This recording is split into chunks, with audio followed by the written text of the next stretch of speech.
Alright, it's time for an update and forecast on the Mosquito Fire burning west of Lake Tahoe. There was a lot going on the last couple days. 2 days ago, we had, I would say, the most active wildfire day that we've seen this entire season. Created a lot of smoke. That actually ended up helping us yesterday because there was so much smoke. It blocked a lot of that sunlight coming in, kept our temperatures and our winds down throughout the day, and yesterday, not all that much activity. Now today, the big question mark was what was going to happen when we had some of that moisture coming in from Hurricane K. So we're going to talk a lot about all of that, the updates on the maps right there, actually take a look at that moisture as it moved in throughout the day. We're going to see where the current heat activity is, and then the part that I'm always the most interested in, that fire weather forecast to see what kind of conditions we can expect for tomorrow. So one way that we can just put this fire into context and think about it, well, the first thing we should do is just get our bearings here. There's Lake Tahoe. If you go 30 miles to the west, that's the Mosquito Fire. Zooming in right here, we have Forest Hill up on this northwestern section. That's one of the areas that's been the biggest concern recently. And then also this southwestern section, because we have a number of structures down there, and that's where the fire has been more active recently. So to actually see where the fire has been the most active recently, we can turn off the data from today and even yesterday as well. That's what our data looked like on September 8th. This fire started on September 7th. Then if we look at the fire perimeter from yesterday, that's what it looked like. Again, the bottom of that, the data got cut off, so we don't exactly know how far south it moved yesterday. And then the most recent information that we have to work with right now is that. So if I click it on and off, you can see most of that growth recently has been to the south and to the east. Once again, that's been our most active part of the perimeter. But again, the one spot that we've been watching very closely is around Forest Hill, because you can see just how close this fire perimeter has come to where we have a lot of these structures in here. Now I know some of this fire perimeter, I believe, is due to firing operations where they purposely put fire on the ground to clear out some of the fuels to, when the conditions are more favorable, to almost create a protective barrier once the fire picks back up. But just zooming in here, you can see how close that fire perimeter has gotten to Forest Hill. So that is still one of the areas that I'm watching very closely. Now, if we want to take a look at what the conditions actually looked like throughout the day today, when this starts over, you'll be able to see we just had some smoldering smoke earlier this morning. Then it started to push towards the north. We had those southerly winds fanning that kind of activity. I saw it pick up around 10 this morning, and then all of these clouds start showing up. So that's all the moisture from what was Hurricane K. Looks like it led to some pretty big thunderstorms in the Sierra, parts of Nevada. And I actually was just doing my weather forecast for KSBW along the Central Coast, and I do remember seeing some flash flood warnings popping up around this part of California and Nevada. Now, it does look like a lot of that moisture is starting to move directly over the Mosquito Fire, so I think that's the big question we're going to have to try to answer for tomorrow, is how much of that moisture will be sticking around, and potentially will we even get some thunderstorms with it. That could be good news or bad news. Could mean winds and lightning making new fires, or it could mean increased relative humidity and then maybe even some rain helping out the fire. So this is what it's looked like over the last 3 hours. Just want to start that over because you can see earlier in the day it was a little sleepy, but then as we got warmer and drier into the afternoon, we did get some moderate behavior on this. It definitely wasn't as active as 2 days ago. I would say that was the most active wildfire smoke plume that I've seen this entire year. And then the good news is it actually looks like it's starting to calm down as the temperatures and the winds decrease into the nighttime hours. So one thing we can also do is look at where the heat is on this fire, and it actually matches up pretty well with what we're looking at on the Google Earth imagery right here.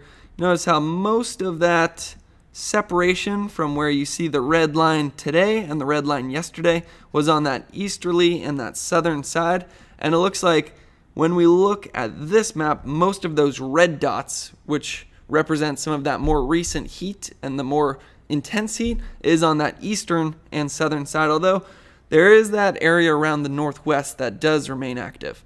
Now, one thing we can also try it. Sometimes I don't even show this in my videos because it can be a little misleading, but we don't have our fire perimeter on here right now, so it is going to be somewhat useful to see what heat is actually being picked up right now. Not a big surprise, mostly on the easterly and northeasterly side of the fire. It goes along with those winds that we had this afternoon and the exact winds that we were talking about in this morning's update. One other thing that's important for this fire are all these structures that we have around it. So one thing I will say is just because there might be structures inside the fire perimeter doesn't mean all of those structures have burned. And then where we see the largest amount of structures looks like it's around Forest Hill. We've also got Volcanoville, and then the area that I'm the most concerned about is still this southwesterly edge because we have a large amount of structures there, and that is where the fire has continued to be fairly active. Now, if we look at fire history, not a whole lot of fire history around this fire. We do have some towards the east. It looks like the 2020 Point Fire and the 2014 King Fire. That might help us out on this the southerly and southeasterly section. As that starts to move in there, we had some high severity burn in the past, which cleared out a lot of those fuels, so there's not going to be as much fuel for the Mosquito Fire to basically feed on as it continues. One interesting thing I will point out is we did have the 2006, I believe that says Ralston fire in there, but the Mosquito Fire basically burned right through that, which tells you if your fire is more than 15 years old, good chance that the landscape has had enough time for those fuels to grow back for the landscape to sustain another fire 15 or so years later. So that's why we didn't get all that much help from that fire, and we do still have some activity on that eastern side. But overall, just not very much fire history around this one. So yeah, to the east, expecting most likely more growth there, although that'll depend on the winds that we're expecting tomorrow, and we'll take a look at that in just a second. First, we can just look at probably what I should have pointed out first in this video. The Mosquito Fire is at 37,326 acres. I believe that actually just changed. And then 0% containment. We do have some new evacuation orders and warnings, and I believe they've even actually been expanded in some areas. So to find that information, you can either go to Watch Duty or you can go to Inciweb and then click on these links right here that have the evacuation maps. Looks a little something like that. I usually don't go full into depth in all the different evacuations that are going on because by the time you're watching this video, they've most likely changed. So it's always best to just click that link in the description and then go straight to those evacuation pages. So with the Mosquito Fire, we can also look at how many resources are on it. Looks like we're up to 1,565. Actually, let's update this one more time just to make sure we're dealing with the most recent information. And I believe it did just update. So total personnel, 1,792.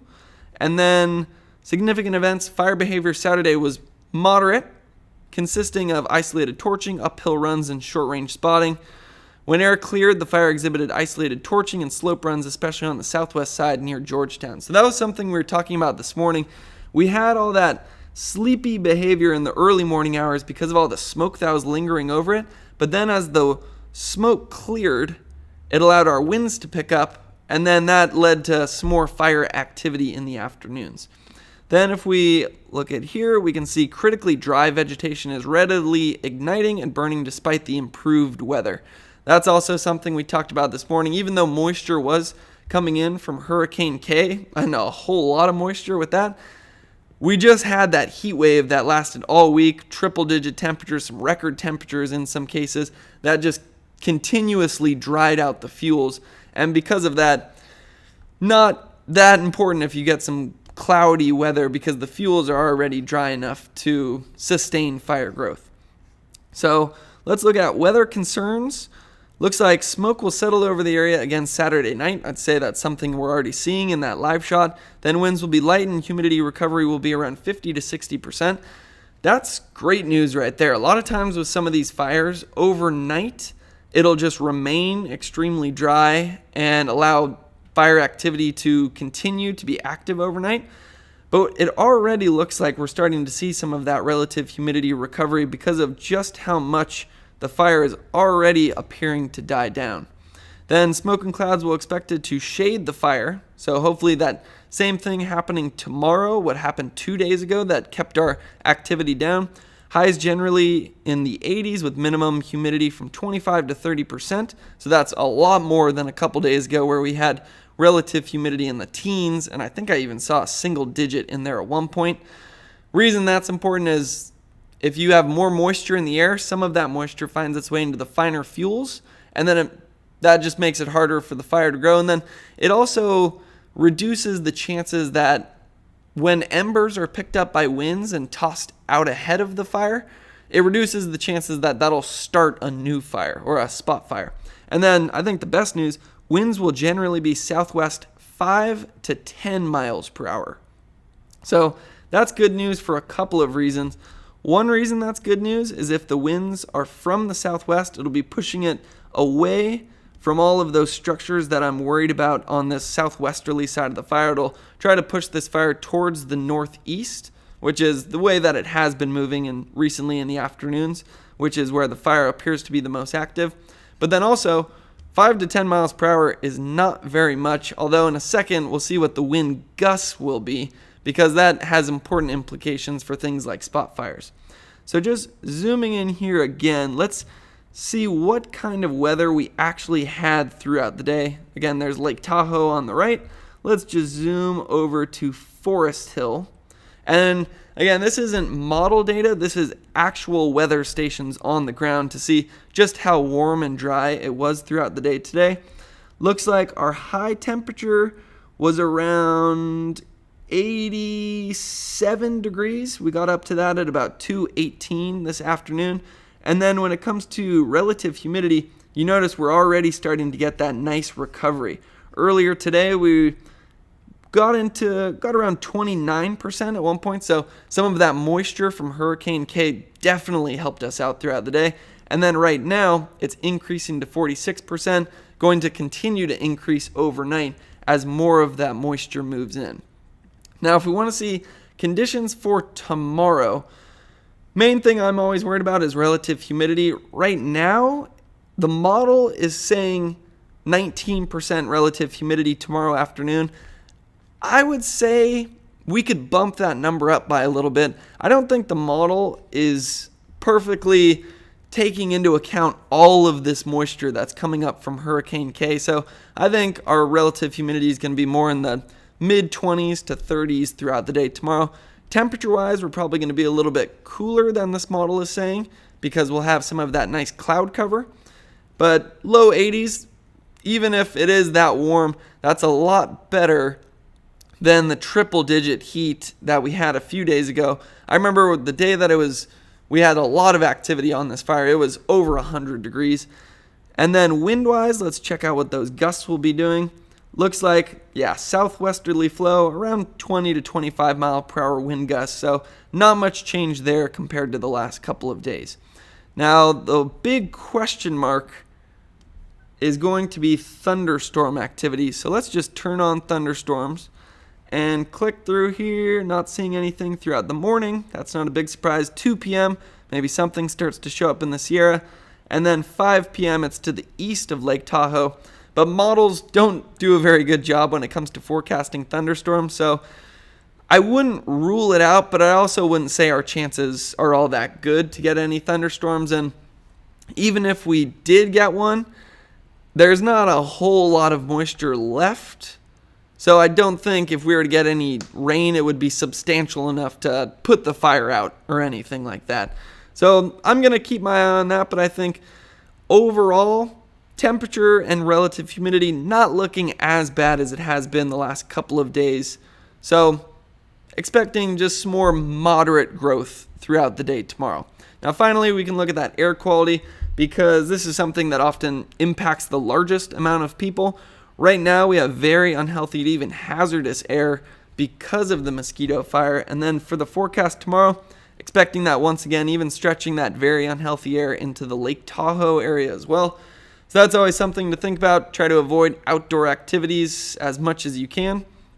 But overall with this fire, I would say, I'm hesitant to say things are looking up because things can always change very rapidly on wildfires in California, but we are definitely looking better than 2 days ago. And tomorrow, looking at all the forecasts, I think we will continue to see some of that activity, especially on this eastern and northeastern side, with those southwesterly winds pushing the fire in that direction in the afternoons.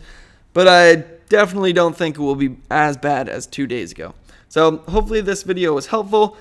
If you don't have time to go back and watch this entire 15-minute video, I'm about to record just a 2-minute concise video that I'll post to YouTube and Twitter. So you can find those there. And I'll have more updates on the mosquito fire as we move forward. So I hope this was helpful, and thanks for watching.